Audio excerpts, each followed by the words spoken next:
नमस्कार। आज हम लोग समझेंगे इतने समय एक मूवी बहुत तहलका मचाई है, द कश्मीर फाइल्स। अब इसमें एक ही क्वेश्चन बार बार उठ रहा है कि जो कश्मीरी पंडित थे आखिर कहाँ से आए थे। तो आज का टॉपिक यही होने वाला है। हम लोग पूरा डिटेल में समझेंगे, हिस्ट्री में जाएंगे, कहाँ से आए थे, इनको क्यों भगाया गया। देखिए, जो कश्मीरी पंडित थे इसको समझने के लिए हमको इतिहास में जाना पड़ेगा। जब मौर्य वंश का राजा अशोक था, अशोक का टाइम पीरियड आपको पता होना चाहिए। देखिए, अशोक का जो टाइम पीरियड था 269 से 232 तक था, यानी 269 से 232 ईसा पूर्व में था। ईसा पूर्व मतलब वो घटते क्रम में था। जो अशोक था वो बौद्ध धर्म को मानता था। तो जब बौद्ध धर्म को मानता था, अच्छा देखेंगे जो भी वंशज आते थे तो कहीं न कहीं नदी किनारे ही बसते थे, क्योंकि उनको आसानी होता था नदी किनारे बसते हुए। जो मानसरोवर झील से एक नदी निकलती थी यहाँ से, सिंधु नदी, जो इतने समय बहुत अच्छे से पढ़ाई गई है। इसके बारे में भी हमने वीडियो बना दिया है, जाकर के आप लोग देख लीजिएगा। ये तिब्बत के मानसरोवर झील से निकलता है सिंधु नदी, तो ये पीओके होते हुए पाकिस्तान में चला जाता है। तो ये सिंधु के नदी किनारे ही अगल बगल में जितने ही वंशज थे, चाहे हर्यक वंश, मौर्य वंश, कई ऐसे वंश थे, यहीं पे बसते थे। और जो भी बाहरी आक्रमण हुआ करता था इसी के रास्ते से इंटर करते थे इंडिया में। जैसे इसके ऊपर आ जाता है आपका अफगानिस्तान, ईरान, तुर्की, सब आ जाता है। अब देखिए, अशोक जो बौद्ध धर्म को मानता था, इसी से ये सब प्रभावित थे। इस पूरे जम्मू कश्मीर में बसना मतलब बसे थे। जब अशोक के समय में पूरा विस्तार यहाँ पे हुआ था तब तक तो कोई समस्या नहीं था, लेकिन 712 में ऐसा घटना घटा, आपको पता होना चाहिए। आपसे क्वेश्चन भी पूछता है कि भारत पर आक्रमण करने वाला पहला मुस्लिम शासक कौन था। ये मोहम्मद बिन कासिम था, जो 712 ईस्वी में पहली बार इंडिया पे कोई मुस्लिम आक्रमण किया था। इन्हीं के डर के साए के मारे जो यहाँ पे कश्मीरी पंडित थे, यानी कश्मीरी हिंदू थे, तो ये कश्मीर घाटी में बसना स्टार्ट कर दिए।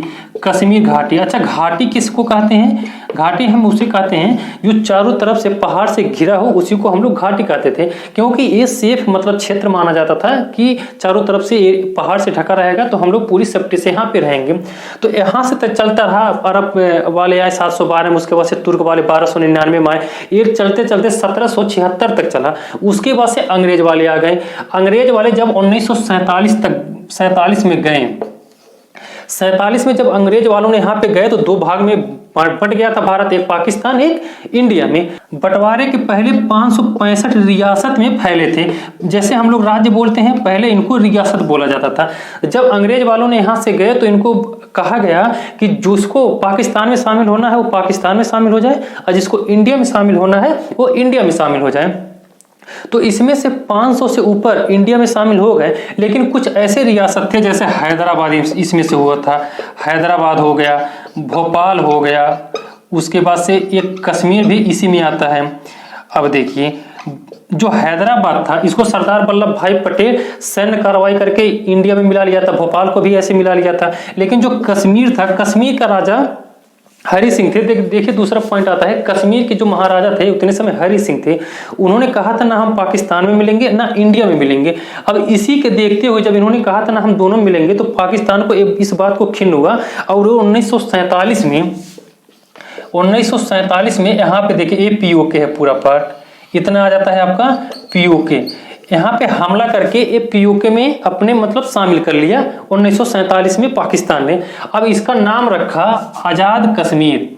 पाकिस्तान इसका नाम रखा आजाद कश्मीर, लेकिन इंडिया इसको गुलाम कश्मीर के नाम से जानता है। गुलाम कश्मीर बोलता है क्योंकि ये कब्जा किया हुआ है पाकिस्तान ने। पाकिस्तान आजाद कश्मीर कहता है, इसी को इंडिया गुलाम कश्मीर कहता है। अब ये तो चलता रहा, लेकिन जब 1971 आया, 1971 में आपको पता होगा बहुत भयानक युद्ध हुआ था भारत पाकिस्तान में।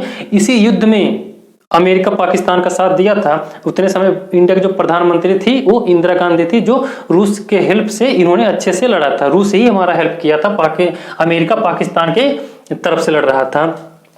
1971 में क्या हुआ, पाकिस्तान दो भाग में टूट गया। एक पूर्वी पाकिस्तान था जिसको हम लोग आज बांग्लादेश के नाम से जाना जाता था। अब 1971 से ही पाकिस्तान ने यहाँ पे पूरी हिंसक फैलाना शुरू कर दिया। इसके दिमाग में बैठ गया था कि पूरा जो कश्मीर है इसको काट करके पाकिस्तान में मिलाना। अब देखिए, इनका मतलब क्या था, जिहादियों को जब ये पूरा भेजना स्टार्ट किया पाकिस्तान में, तो उनका एक ही लक्ष्य था, इस्लामीकरण करना, यानी यहाँ पे धर्म परिवर्तन कराना। जितने भी हिंदू थे, ऐसा नहीं कि यहाँ पे पंडित थे, जितने हिंदू थे और कितने कश्मीरी भी यहाँ से बेदखल हुए थे, इस्लामीकरण कराना। उसके बाद से जाति धर्म, उसके बाद से पाकिस्तान में विलय कराना, यानी जो कश्मीर है, और शरिया कानून लगाना। देखिए बहुत ही खतरनाक होता है शरिया कानून लगाना। अब ऐसे ही चल रहा था 1971, और जब 1981 आया, यहाँ पे एक गणना किया गया, पता चला 3.5 लाख से लगभग 6 लाख तक यहाँ पे हिंदू परिवार रहते थे। लेकिन 1981 में इतना हिंसक यहाँ पे हो गया था, आतंकवादियों ने, जिहादियों ने यहाँ पे इतना हिंसक फैलाया था, 1990 जाते जाते लगभग 3.5 लाख परिवार यहाँ से पलायन कर गए थे, छोड़ दिए थे। अब एक डेट आपको आ रहा होगा इसी में, 19 जनवरी 1990। देखिए 19 जनवरी 1990 जो था, 19 जनवरी 1990 को क्या हुआ था, इसको ध्यान से समझिए। 19 जनवरी 1990 का जो घटना था, सबसे शर्मनाक घटना था। इसको ब्लैक डे मनाया जाता है, ब्लैक डे नाम दिया गया इसको। इतनी समय ही मस्जिदों से ये ऐलान किया गया कि जो भी कश्मीरी पंडित हैं, या तो कश्मीर छोड़ दें, या तो मरने के लिए तैयार रहें, या तो धर्म परिवर्तन कर लें। ये इन तीनों में से उनको एक ऐसा कहा गया। अब देखिए कोई भी ऐसा रहेगा तो ऐसा तो है ना कि या तो धर्म परिवर्तन नहीं करेगा, ना मरना चाहेगा, तो यानी पलायन ही करना चाहेगा। उसमें ये भी कहा गया था मस्जिदों से कि जो भी पलायन करेगा वो अपने महिलाओं को छोड़ करके ही जाए यहाँ से। इतना खतरनाक तरीके से वो सब ऐलान किए थे जिहादियों ने। ये पूरा कहा था कि जो कश्मीरी हिंदू हैं वो काफिर हैं। काफिर मतलब एक तरह से समझेंगे, इसका मतलब एक दुश्मन होता है, हमारा दुश्मन। काफिर का मतलब यही होता है। वहां पे कहा गया है कि कश्मीर में जो भी रहेगा अल्लाहू अकबर कहेगा। हद तो तब हो गया था कि वहां का एक टीचर थी, इतने समय बार बार न्यूज आ रहा होगा, आप पढ़े होंगे, गिरजा कुमारी टिक्कू। ये टीचर थी कश्मीर का, और इन्होंने अपना सैलरी लेने गया था। सैलरी लेते समय जब ये लौट रही थी तो जिहादियों ने इनका अपहरण कर लिया और सामूहिक दुष्कर्म किया। सालों के जब मन नहीं भरा तो इनको आरे मशीन से काट दिया, जो लकड़ी काटने वाला होता। इनको कई टुकड़े में काट करके रास्ते में फेंक दिया था। इतना खतरनाक भयानक तरीके से यहाँ पे उत्पात मचा रहे थे। इतने समय जो वहाँ के राज्यपाल थे जगमोहन थे, इनका भी बहुत नाम इतने समय आ रहा है, जगमोहन करके थे। ऐसा माना जाता है जो इतने समय, देखिए जो 800 लगभग परिवार यहाँ पे कश्मीर में बचे हुए हैं, इनका कहना है कि जगमोहन ही ऐसे थे कि हम लोगों की जिंदगी बचाई थी, क्योंकि यहाँ पे बहुत ही खतरनाक इन्होंने एक एक्शन लिया था। जो इनका एक गठन किया था जिसका नाम था श्राइन बोर्ड करके, एक इन्होंने गठन किया था। आपसे एक क्वेश्चन भी पूछता है श्राइन बोर्ड जो है किससे संबंधित है, तो याद रखेंगे एक कैलाश मानसरोवर यात्रा से और माता वैष्णो देवी से संबंधित है श्राइन बोर्ड। ये जगमोहन राज्यपाल थे उतने समय, इन्होंने ही गठित किया था। आतंकियों के खिलाफ काफी एक्शन इन्होंने लिया था, तब जाकर के यहाँ पे 800 परिवार बचे थे। यहाँ पे द कश्मीर फाइल्स मूवी में यही दिखाया गया है कि जिहादियों के आतंक से कश्मीरी पंडित वहां से पलायन किए हैं। तो ऐसा बिल्कुल नहीं है, कश्मीरी पंडित तो पलायन किए हैं, लेकिन इसके साथ साथ कश्मीरी जो मुस्लिम थे वो भी वहां से पलायन किए हैं, क्योंकि इनके अत्याचार से काफी मुस्लिम भी परेशान थे। ऐसा माना जाता है कि लगभग 10,000 मुस्लिम परिवार भी वहां से कश्मीर छोड़े हैं।